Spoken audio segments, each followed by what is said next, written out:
This is one of the largest marriage fraud prosecutions in United States history. These crimes were not only taking place in New York, they reached across multiple states as well as overseas. Marriage fraud is not simply a paperwork issue. Over a decade, the defendants and their co-conspirators orchestrated more than 1,000 sham marriages, which were designed to fraudulently obtain lawful permanent resident status or green cards for foreign nationals, primarily from the People's Republic of China. We believe this network took in tens of millions of dollars over its decade-long operation. It's getting bad advice. You should look. You would acknowledge having.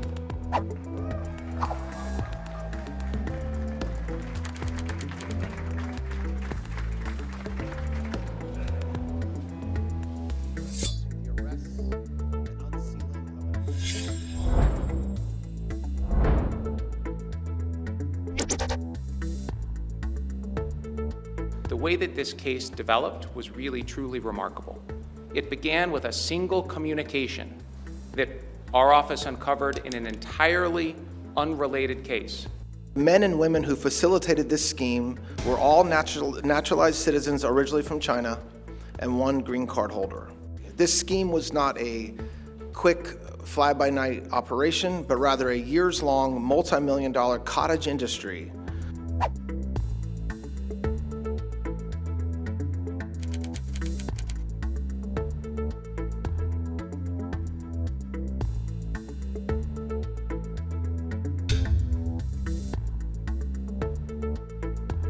Some of the charged defendants acted as facilitators who orchestrated the marriage fraud scheme, pairing foreign nationals seeking immigration status with United States citizens willing to participate and engage in a sham marriage.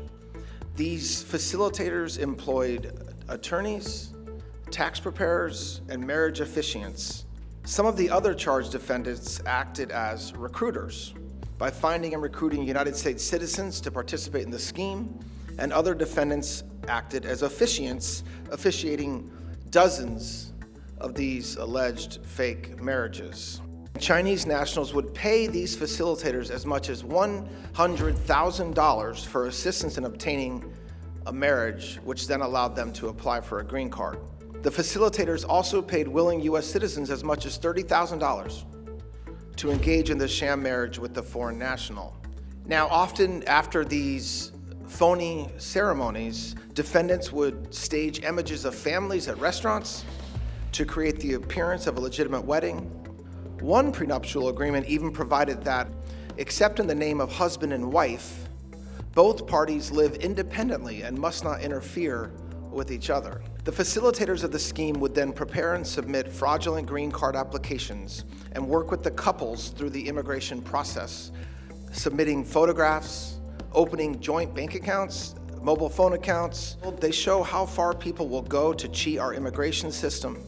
What were the common themes here of people who were Americans that were targeted in this? It's a good question. I'm not sure that there was a common theme with respect to the Americans. I think there were common themes in respect to the ways that they were recruited. A significant amount of it was done through various methods of communication, including social media, advertisements.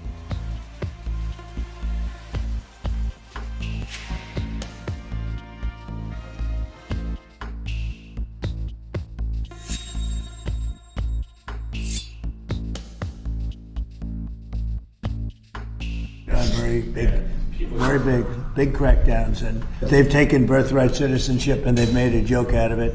No one in the world is any more allowed to obtain a visa for this fraudulent purpose.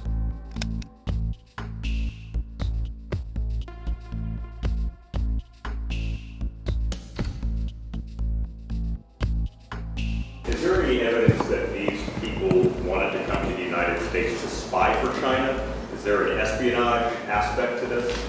Not as alleged in the indictment, no. As you would expect, given the numbers and what we described today is not over.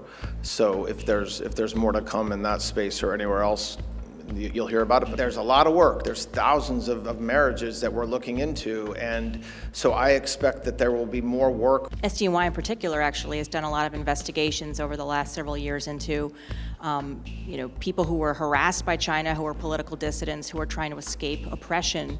So I'm curious if any of the people in these 1,000 marriages were maybe in that position. If there is a Chinese national who feels like they're being harassed, they have other ways to remedy that besides entering into a sham marriage. Just because you're being harassed doesn't give you the right to go commit a crime.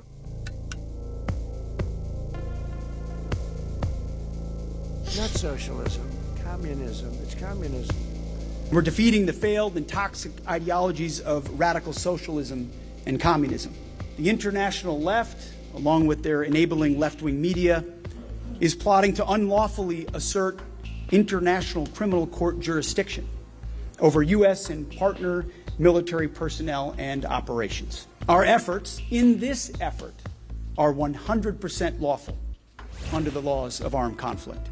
Just 18 months ago, the previous U.S. administration, under Joe Biden, promoting priorities like gender issues, women, peace, and security, or climate change, or diversity, dudes in dresses. But the Department of War is done with that nonsense. We do bad things to bad people.